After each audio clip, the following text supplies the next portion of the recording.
Okay, this is lecture number 20. So we are continuing with stationary random processes. So last time, let me see, we have started the discussion of the concept of stationarity. Okay, so we have given two descriptions. So this is stationarity in joint PDF, and we have stationarity in, let's say, moments. Okay, two types of descriptions. So let me briefly remind you what is going on. Let's say that, let me sketch over here. I have a random process. Let me draw at least two realizations of this, something like that. Now I'm evaluating this random process at different times. Let's say I'm evaluating at T1, I'm evaluating at T2, and so on. Okay. So the issue is this: joint PDF description. Well, let me write it for end PDF xt1, evaluation of this random process at T1. Its random variable is this, and the value of this random variable is x1, let's say, comma, the second evaluation time. And I have, let's say, up to n evaluation times. This is this, xn. So as you see, here in this example I have only 2, n is equal to 2. So this is a joint PDF of two random variables, if this is the case. This is the nth joint PDF of n random variables. Now stationarity is this. Now if I, well, shift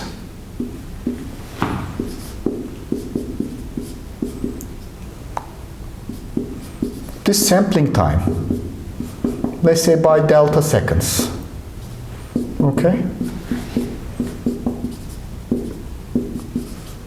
So let's say that there is an offset, okay, by delta seconds. Of course, you have different sampling times. So, but notice that all of these red sampling times are shifted by the same amount, let's say delta. Delta is positive, so this is your T1 plus delta is over here, T2 plus delta is over here, and so on. Of course, you have different random variables. Their sampling time is different. So you may say that this random variable shifted by delta and this random variable, they may not be unrelated, but if they are stationary, this is the main thing. What we see is the following. Well, only thing that is important is for this equality, as you see. I have this equality. So this tells us that, well, this for all delta. So what I need is, well, it's not the absolute, T1, T2 time exactly, but I don't need these absolute values. So they can be some bias by some quantities. If I shift those sampling times by delta seconds towards right, towards left, I get the same density. So this is that equality. So the interesting part is, now this is valid for all sampling times. Okay? So you may in your mind consider something like that. I have this random process. It's evolving. Okay? I have selected my clock to start at this point. So this is, let's say, now. So this is 5 seconds from now. This is n seconds from now, and so on. So this is now. If you select now as something else, okay?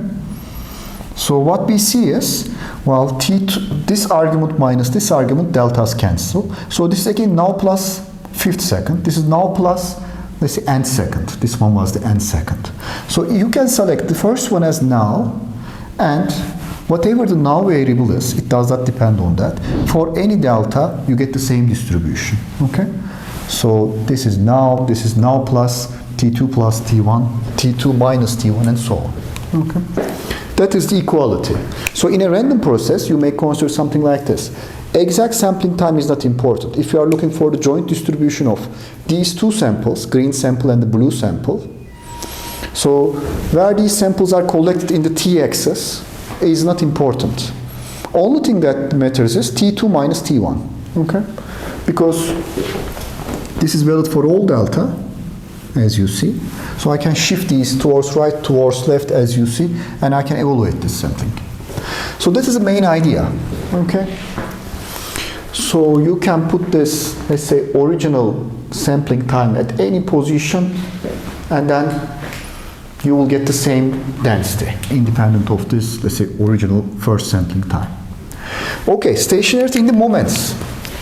So how do I explain this? Now, this is, but let me write, if the first order case, this is the first order stationarity. Let me finish this. Well, this n is equal to 1. Now you say that x t1, x1 is equal to x t2, x2. Okay. Because I can write this, if you wish, t1 plus delta, like over here. But this is supposed to be for all delta. So you see that for the first order density to be stationary, at every sampling time instant, I get the same density. Because there is nothing special about T1, okay? The process can start at any time, so you can say, you know, this is T1 plus delta. They should have the same density. Okay, this is X1, okay? The same thing for the second order, and so on. Second order is, you are limiting n to 2. Okay, stationarity in the moments. So this is the same idea. Now you have, let's say, first order moment. So this expected value of x of t1 is equal to expected value of x of t2. You have two evaluation times, but this time it's not the density, just the mean of these two densities, density on the left and density on the right. So this is supposed to be equal for all, as you see, T1 and T2. Again, I can write, if you wish, T1 plus delta for all T1 and delta. I can write that. Okay. That is it. Okay. So that is the case. So this is the case when this random process, it has to be constant, because for every time this cannot change because there is an equality. So this is just a constant. For the second order case, expected value of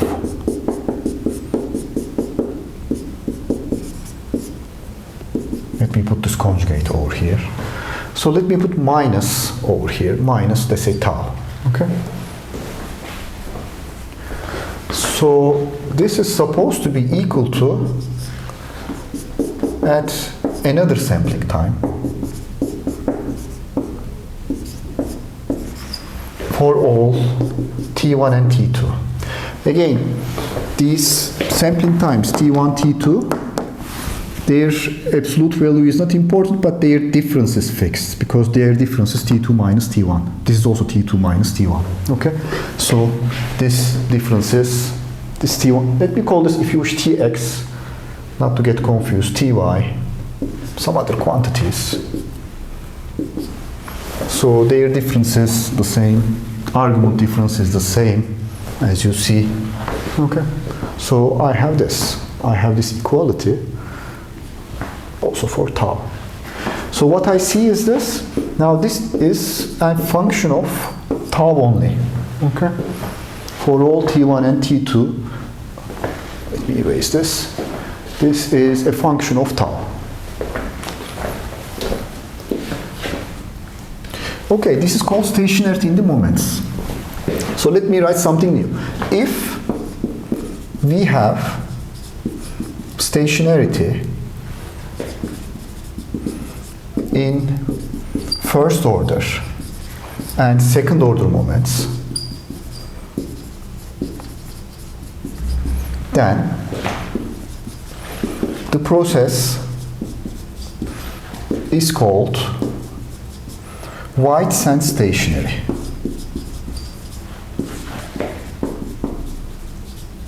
Okay? White sand stationary.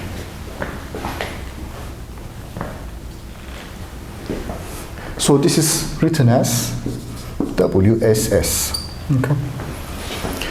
So similarly, if the process is stationary for an arbitrary order, so stationary for all orders in the joint PDF sense, this is called SSS, strict sense stationary. Previously we have mentioned that. So this is something new, wide sense stationary, WSS. So let me write note number one, notes, strict sense stationarity implies wide sense stationarity. The reason is, if you have, for example, this equality, then densities are equal. So this density and this density, they are equal. They are different random variables, but they have the same density. So their means are also equal. Okay? So this implies that. Similarly, their joint distribution of two random variables for every sampling time, they are equal. This is nothing but the correlation of. So density of these two is equal to density of these two in the strict sense stationarity case. Then we see that their correlation must be equal. So we have that. And of course, number two, well, let me write this as this. Of course, WSS does not imply SSS, okay? Strict sense stationarity, because this is a strict stationarity only in the first two moments. That's the moment sense stationarity. Number two, if processes Gaussian and wide sense stationarity is present, then this implies strict sense stationarity, of course. So this, of course, comment, this is a general comment, does not imply, but if the process is Gaussian process. So why do I say so? Because the Gaussian process is defined, please remember, defined by this mean value, let's say mean vector, okay, and covariance function. So what I see is this covariance function is a function of lag. This is called the lag variable. And this mean function is just constant function, as you see. So for the density construction, given these two, I can immediately write it as first order and the second order stationarity, because these two are the parameters of Gaussian function for the joint PDF for two random variables. For higher order, joint PDFs, let's say Gaussian process with, let's say, 3 samples and so on, then the same thing repeats, because Gaussian distribution is defined by this mean vector, mean, and the covariance. Let's say mean function and the covariance function, as we have previously seen. So you see that this covariance function has no absolute sampling time, initial sampling time dependence. Okay, that is it. So this is an important, it's a special case, Gaussian case. Okay, so these are some comments. Let's have an example. Okay, x of t is a cosine omega t plus b sine omega t. Okay. Okay. The question is, find conditions on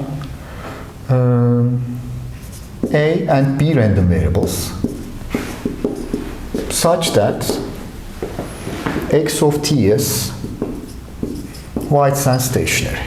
Okay.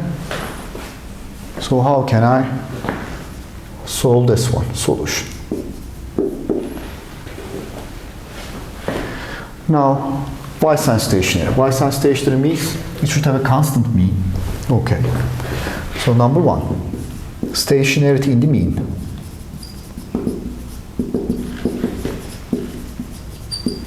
Expected value of x of t should be equal to a constant value. Okay? Why? Because this is just a sampling time. Another sampling time, let's say tx, ty, they should be having the same mean value. This is valid for all sampling times. So as you see, I have all the possible cases. It's always constant. So how can I assure this? So then, expected value of x of t, so this is the condition to be satisfied, okay? So this is expected value of a cosine omega t plus expected value of b sine omega t. This is supposed to be constant, isn't it? For all t, meaning that, whatever the t is on the left side, this value shouldn't be changing at all. So what is the, conclusion that you can reach? There are two ways of looking at this. Well, you can evaluate this at a specific t time. Let's say that omega times t is equal to 0. If omega times t is equal to 0, then sine omega t, this is 0, this is just 1, then you see that expected value of a is equal to this constant. Okay? Okay. Similarly, if this is equal to 1, then cosine will be equal to 0. Then expected value of b is also equal to a constant. Okay. So we see that they have to be equal to each other. So what else? Well, this can be 180 degrees at a time. Okay. If this is 180 degrees, then this is also 180 degrees. Then cosine 180 degrees is minus a should be equal to this constant. This is equal to 0, as you see. So what do we see? So we see the following from these conclusions. At different times, I am evaluating this.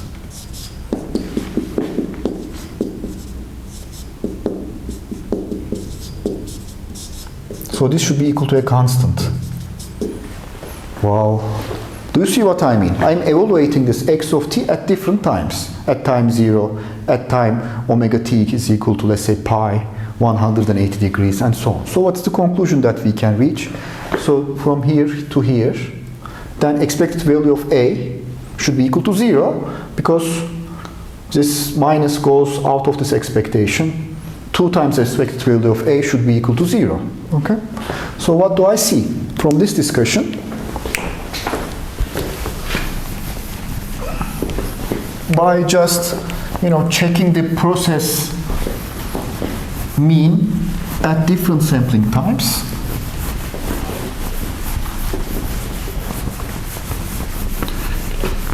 I see that, by just evaluation, I see that expected value of a should be equal to 0, and similarly, expected value of b should be equal to 0. There is no other way around. So another way, more technical way, you can say that, okay, this is a function of, cosine plus sine. Assume these are just constants. So do you remember from basic calculus or differential equations? Cosine function is independent of sine function. Okay. So how can I have this equality? So no t depends. So sine and cosine should cancel each other. So we can say that, we cannot say that cosine function and sine function, because they're linearly independent from each other, this equality cannot be satisfied. This constancy cannot be satisfied because there cannot be a cancellation, perfect cancellation between, independent functions. So this is just a constant function. This can be any value. So what is the only possible case? This is equal to 0, this is equal to 0, so this is another argument based on the independence, linear independence of cosine and the sine function. Okay? But this is a little bit simpler, but that one is also, maybe faster. Okay, stationarity in the mean is done. Now stationarity in autocorrelation.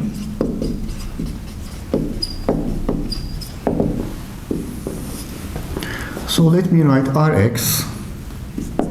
Let me use small r for this. Rx T1 T2.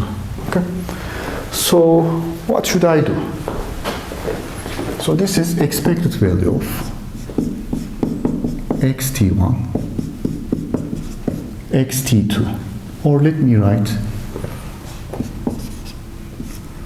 should I write this? Let me think.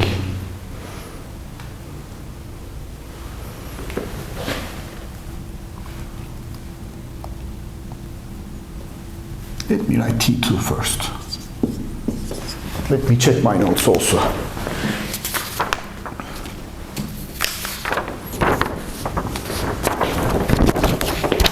So what is this one? Now, how about this? Rx, let me evaluate this at, well, I can calculate this, but T1, T2, I will do the product and so on. So I want to do it in a more systematic way. So let me first do this special part. Rx T1, T1. Okay. So this is expected value of xt1 square. Okay. So Rx, let's say another time. T2, T2. This is, I have this. So as I have said, absolute sampling time is not important, only the difference in between two. So difference is equal to 0. So we see that they have to be equal to each other. So they are equal to each other due to White's and stationarity, because time lag between these two sampling times is equal to 0 in both cases. So if I do this, let me fix this. Let me go over here, and so what do I have? Again, let me fix my T1, or let me write omega times T1, it's not critical for this one, is equal to 0. And let me fix my omega times T1 is equal to pi over 2. Different sampling times. Oh, this is T2. Then this becomes omega times T, let's say, is equal to 0. This is expected value of A1, this is 0. Okay, so this expected value of A square, this is equal to, now omega times T2, this is 90, this is 90 degrees, so this is 0, I have just B, so square of that, expected value of B square, I have such a case. Okay, so I get another, they have to be equal to each other. So I see the following, expected value of A square should be equal to expected value of B square, these two random variables. Okay. Now, let me do the following. Let me calculate Rx T1 or T minus, let's say tau. Okay. So this is expected value of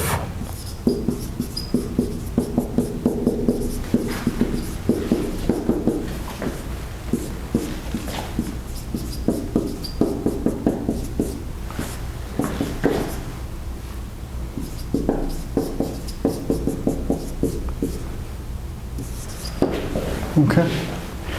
So this is x of t, x of t minus tau, and so on. Okay. Now, what do I have? I have this term times this term, this term times this term, So if you check this, I have expected value of a square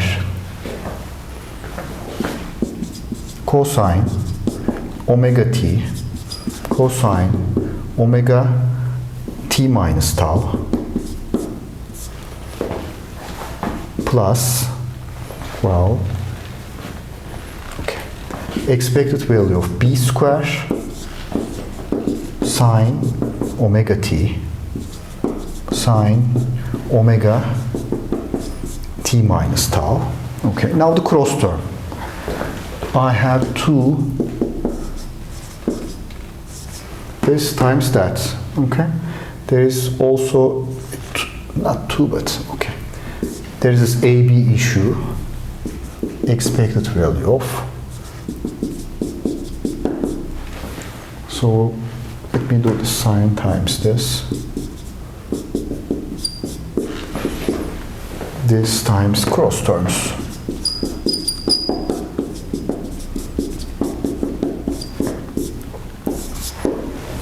Okay, so let me use this at this instant, because otherwise it will be complicated. This is also equal to expected value of a square. Okay, now if this is also equal to expected value of a square, I can collect these two terms in this expected value of a square bracket. Then this becomes cos A cos B plus sine A sine B. So this is cosine expansion. Then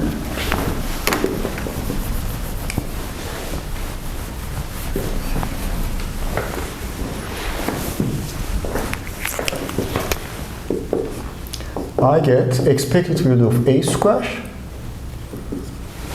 So one more time, this is cosine expansion. This is A, this is B, A, B, okay?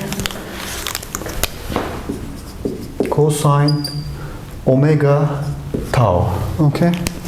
So this is A minus B. Cosine A minus B is cos A cos B plus sine A sine B, okay? A minus B is cosine omega tau. Okay, it's good. How about this one?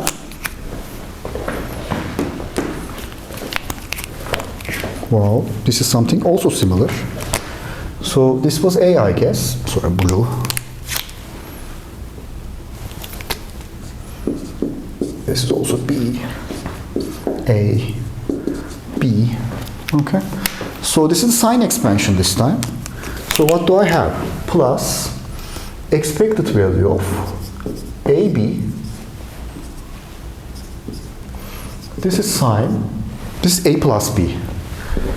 2 omega t minus omega tau. Okay. A plus B. This is correct.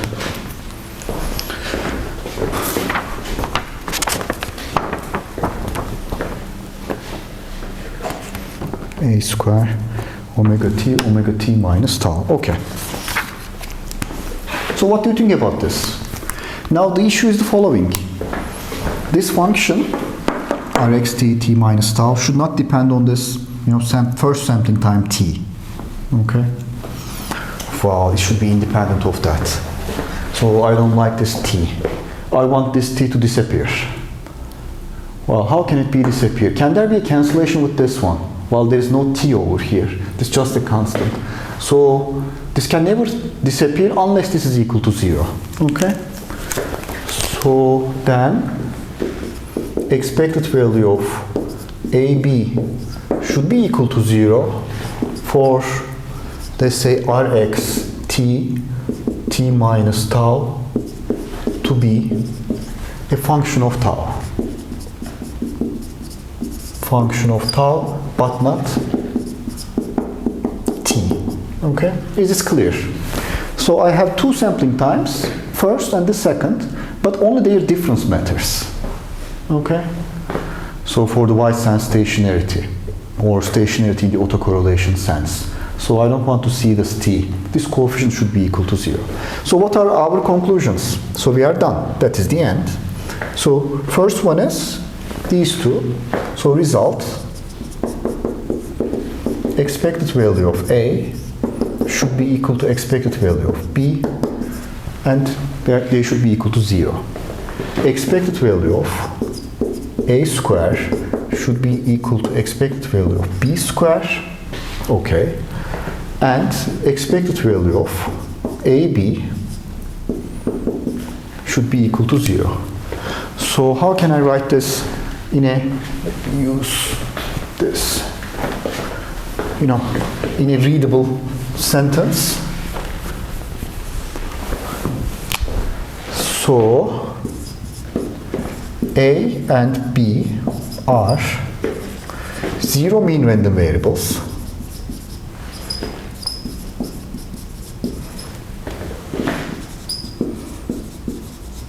with identical variance. Do you agree? Because of this variance, and A and let me write over here are, what do you think? How can I express this? A and B are uncorrelated because their correlation is equal to 0, as you see. Uncorrelated, zero mean random variables with identical, let's say, variance. So this is summarizing this result, okay, in a, let's say, a sentence. Okay, let me write a note. Again, this is an example from Papulus. For a strict sense stationarity of the same example,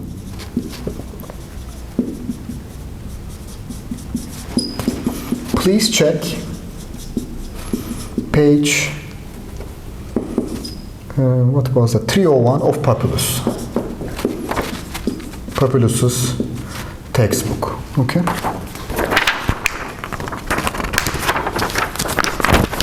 Now I have also a second example. So let me check this.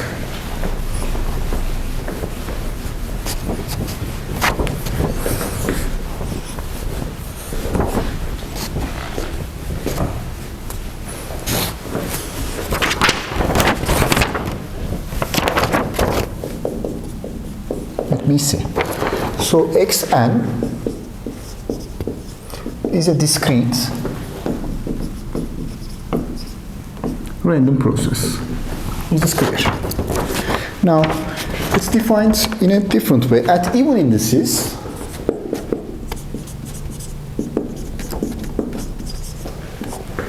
that is x2k, this distribution is uniform in minus square root of 3 and plus square root of 3. At odd indices,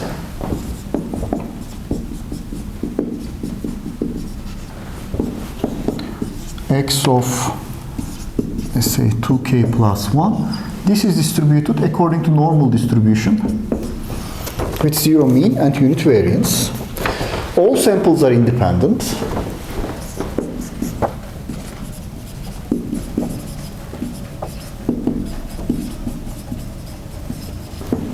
From each other. Okay.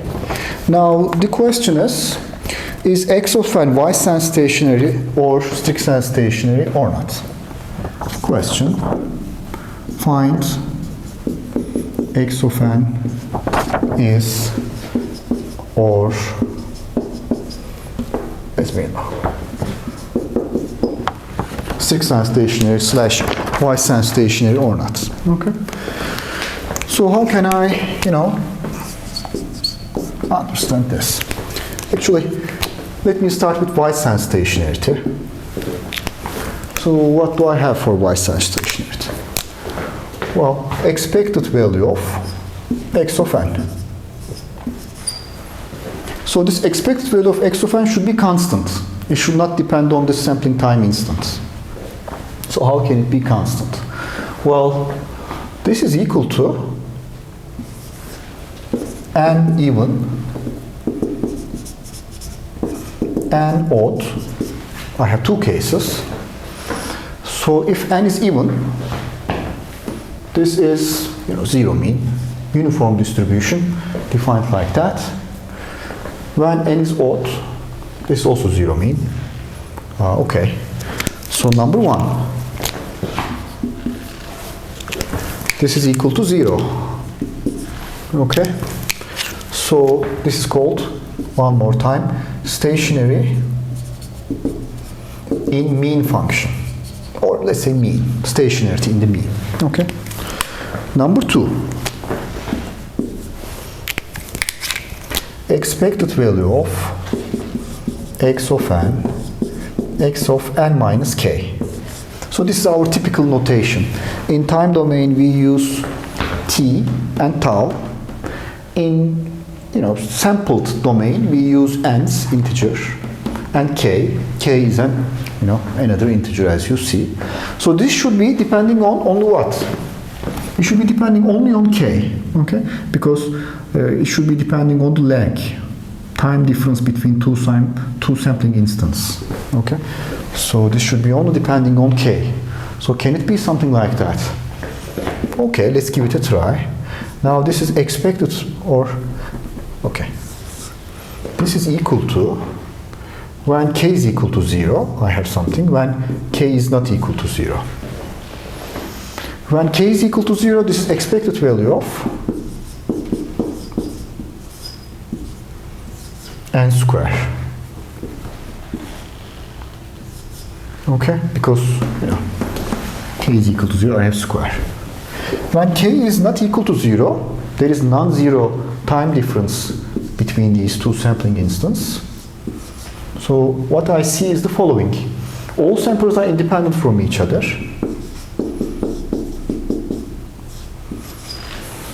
Well, then the expectation factorizes. But this is 0, this is 0. Okay, so I get some information. Now, I have found this part. So what happens when k is equal to 0? When k is equal to 0, I should calculate, this. When k is equal to 0, n can be, as you see, the sampling instant. So you are selecting a sample. So x of n can have an even or odd index. So in both cases, so let me write over here, since expected value of x2k parentheses square. So what's this? Well, do you remember this uniform distribution? It can be having a non-zero mean. The variance of this uniform distribution is, let me put it over here. Let's say this is delta. Please remember this. This is uniform distribution with support length delta. Okay? So this is uniform with this uniform distribution. So what is the variance of this distribution? Well, this is delta square over 12. Okay? So this is the variance.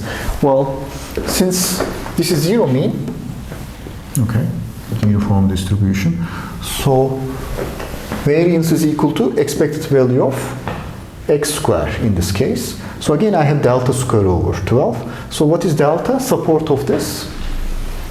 So in this example, 2 square root of 3. So this length is 2 times square root of 3. So again, this is equal to 1. So then expected value of the other case, odd case, 2k plus 1 parentheses square. Now, let me write n if you wish, not to get confused by this k. Now I'm looking for this when n is even or odd. Okay? This is equal to 1 because the variance is already given as 1. Okay? So nice with Gaussian distribution. Moments are the parameters of this Gaussian distribution. So as you see, in both cases this is equal to 1. So this is equal to 1. Okay? So what I see is, well, I see 1 times delta n minus k. So actually, this is nothing but white noise. So x of n is, this is what we call white noise. It's zero mean and having impulsive autocorrelation. X of n is white noise. Okay. So this is the end of White-Sands stationarity discussion, and the answer is positive. This is indeed White-Sands stationary. Now, how about the other case? Or the other question, strict-sense stationarity. Strict-sense stationarity. So what do you think about this? Well, what do you think? Well, the issue is the following. Let's say first order stationarity.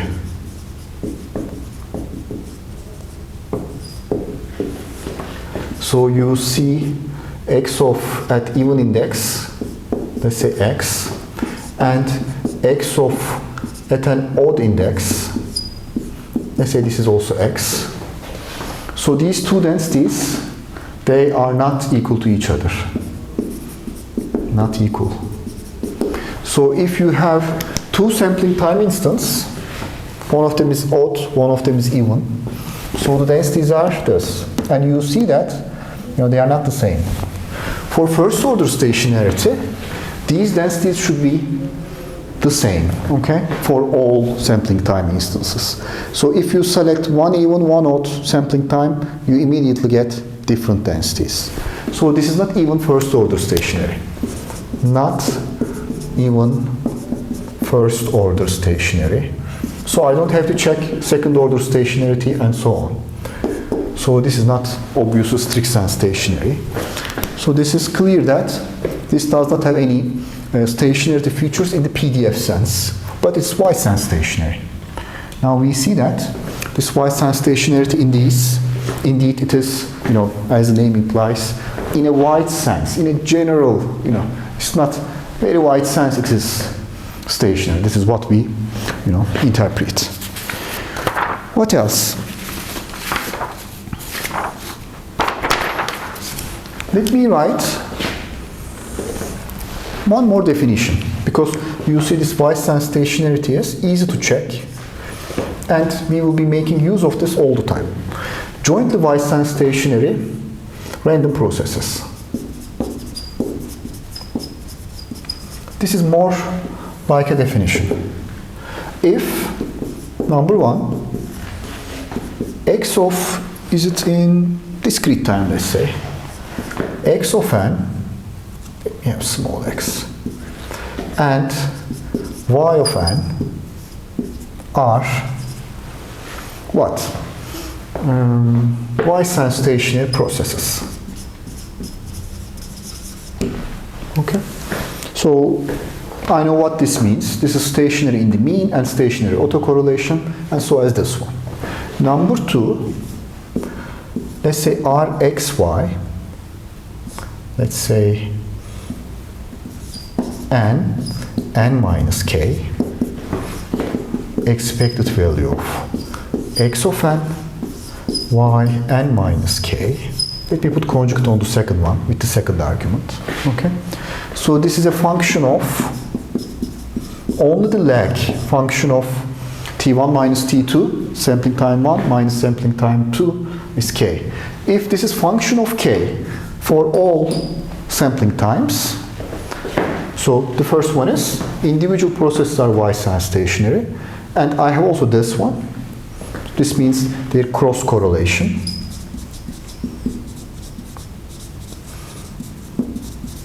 So cross correlation also depends on only in the sampling time difference, but not the absolute sampling times.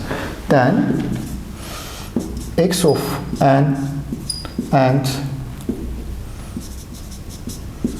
y of n are jointly White-Sands stationary. This is a definition. Let me call are called jointly White-Sands stationary. Okay. This is one of our, important definitions.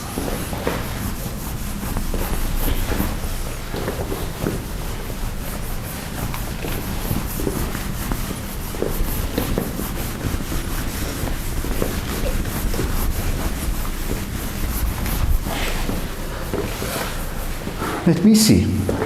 Now we are at the point of, we'll be repeating one of our earlier results, but we will be much more specific.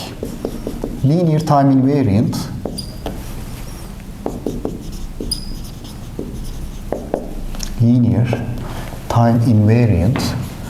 processing of Gaussian stationary processes. Previously we have seen this, but I will repeat it for this very specific case that we will use all the time. We have seen a general version of this. Now the issue is x of n is known to be Gaussian stationary. So I will talk about the features of y of n. So what is y of n? Y of n is the convolution of x of n